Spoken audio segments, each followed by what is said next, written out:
இதுவரையிலே தமிழ்நாட்டில் நடைபெற்ற இடைத்தேர்தலுக்கும் இந்த தேர்தலுக்கும் மிகப்பெரிய வித்தியாசம் இருக்கிறது. 40க்கு 40 திராவிட முன்னேற்ற கழகத்தினுடைய கூட்டணி இந்தியாவிலே வேறு எந்த மாநிலத்திலும் யாரும் பெற முடியாத வெற்றியை தளபதி மு.க. ஸ்டாலினுடைய தலைமையிலான அமைக்கப்பட்ட இந்தியா கூட்டணி தமிழ்நாட்டிலே மிகப்பெரிய சரித்திரத்தை படைத்து இந்தியாவிலேயே 100க்கு 100 வெற்றி பெற்ற ஒரு அணி என்கிற பெயரை திராவிட முன்னேற்ற கழகத்துடைய தலைமையில் அமைக்கப்பட்ட இந்தியா கூட்டணி பெற்றது. அது முடிந்து ஒரு சில நாட்களுக்குள்ளாகவே இந்த இடைத்தேர்தல் அறிவிக்கப்பட்டது.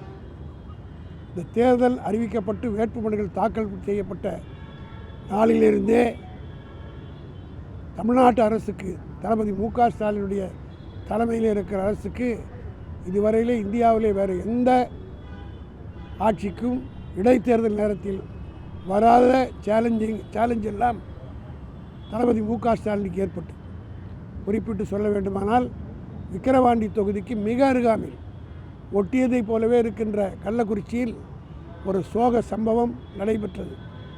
அது மிகப்பெரிய பூதாரமாக இந்தியா ஒன்றியத்தில் இருக்கக்கூடிய அமைச்சர்களிலிருந்து இங்கே இருக்கக்கூடிய உள்ளூர் பாஜக தலைவர்களை ஆட்டம் போட்டு உதாகாரமாக்கி ஏதோ பிரளயமே ஏற்பட்டு விட்டதைப் போல அவருடைய மாநிலங்களில் நடைபெற்றதையெல்லாம் மறைத்துவிட்டு இங்கே மிகப்பெரிய நாடகத்தை நடத்தி இந்த இடைத்தேர்தலில் எப்படியாவது வெற்றி பெற்று விட வேண்டும், 40க்கு 40 வெற்றியை எப்படியாவது குலைத்து விட வேண்டும் என்ற திட்டத்தோடு செயல்பட்டார்கள். அதுபோல் தேர்தலுக்கு 2 நாட்கள் முன்பாக சென்னையிலே யாரும் எதிர்பார்க்காத அளவுக்கு ஒரு கொலை, அதற்கு அரசியல் சாயம் பூட்டப்பட்டு அதையும் அரசியலாக மிகப்பெரிய பிரச்சனையாக இந்த தேர்தலில் ஆக்க முயற்சித்தார்கள். இந்த 2 மிகப்பெரிய சேலஞ்சுக்கு மத்தியில் எங்கள் தலைவர் தளபதி மு.க. ஸ்டாலின் அவர்கள் அவருடைய நேர்மையான ஆட்சி, இந்த 3 ஆண்டு காலம் அவர் ஆட்சி நடத்தியதை மக்கள் ஏற்றுக்கொண்டு, யார் வந்தாலும் சரி, யார் எதிர்த்தாலும் சரி, யார் தூற்றினாலும் சரி, மக்களாகிய நாங்கள் இருக்கிறோம் உங்கள் மத்தியில் என்று நிரூபித்து காட்டிய, அதுவும் குறிப்பாக இந்த நேரத்தில் இவ்வளோ பெரிய மகத்தான வெற்றியை தேடி கொடுத்த விக்கிரவாண்டி மக்களுக்கு திராவிட முன்னேற்ற கழகம் வாழ்நாள் பூராவும் கடமைப்பட்டிருக்கும். ஏனென்றால் இந்தியாவிலே வேறு எந்த அரசியல் கட்சிக்கும் ஏற்படாத ஒரு சோதனை எங்களுக்கு ஏற்பட்டது. இந்த நேரத்திலே இப்படிப்பட்ட மகத்தான வெற்றியை தேடி கொடுத்த மக்களுக்கும் உழைத்த கட்சி தொண்டர்கள், இவ்வளவு சேலஞ்சுக்கு மத்தியிலும் திமுகவினுடைய தோழர்கள் கொஞ்சமும் சலிப்பில்லாமல் உறுதியோடு, அதாவது திமுகவுக்கு சோதனை வந்தால் தொண்டர்கள் ஆர்த்து எழுவார்கள் என்பதை இந்த தேர்தலில் நாங்கள் பார்த்தோம். தேர்தல் முடிந்து விட்டது, வெற்றி பெற்றோடு என்ற கழிப்பிலே போய் யாரும் உட்காரவில்லை. தலைவருக்கு ஒரு சோதனை வந்து விட்டது என்று களத்திலே இறங்கி உயிரை வைத்து எவ்வளோ துவற்றி அதுவரையில் பேசாத இழிமொழிகளெல்லாம் சொன்னார்கள்.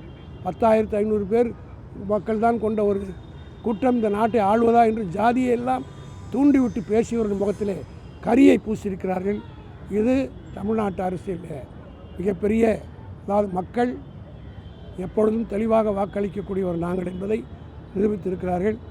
இன்னொரு வெற்றியை நம்முடைய தளபதி மு.க. ஸ்டாலின் அவர்களுக்கு கிடைத்திருக்குது. அதோடு மட்டுமல்ல, இந்த தேர்தலில் திமுக கழகத்தின் சார்பில் இரவு பகலாக உழைத்து வாக்குகளை சேகரித்த எங்கள் இளைஞரணியினுடைய செயலாளர் உதயநிதி ஸ்டாலின் அவர் அரசியலில் கால் வச்ச நாள்லேருந்து எல்லாம் எங்களுக்கு வெற்றி மேல் வெற்றி. ஆகவே இந்த இன்னொரு வெற்றியும் அவர் கிடைத்திருக்கிறது. ஆகவே திமுகவினர் நாங்கள் மிகுந்த ஒரு ரிலீஃபோடு இருக்கிறோம். ஏன்னா இந்த 1 மாத காலமாக எங்கள் மன உடைச்சல் அந்த அளவுக்கு எல்லாம் சேர்ந்து கொடுத்தாங்க, எல்லோரும் கொடுத்தார்கள். பத்திரிகைகள், ஊடகங்கள், அரசியல்வாதிகள் எல்லோரும் கொடுத்தார்கள். அத்தனையும் தாங்கி கொண்டு உழைத்த அத்தனை தொண்டர்களுக்கும் அமைப்புச் செயலாளர் நன்றி தெரிவித்துள்ளோம்.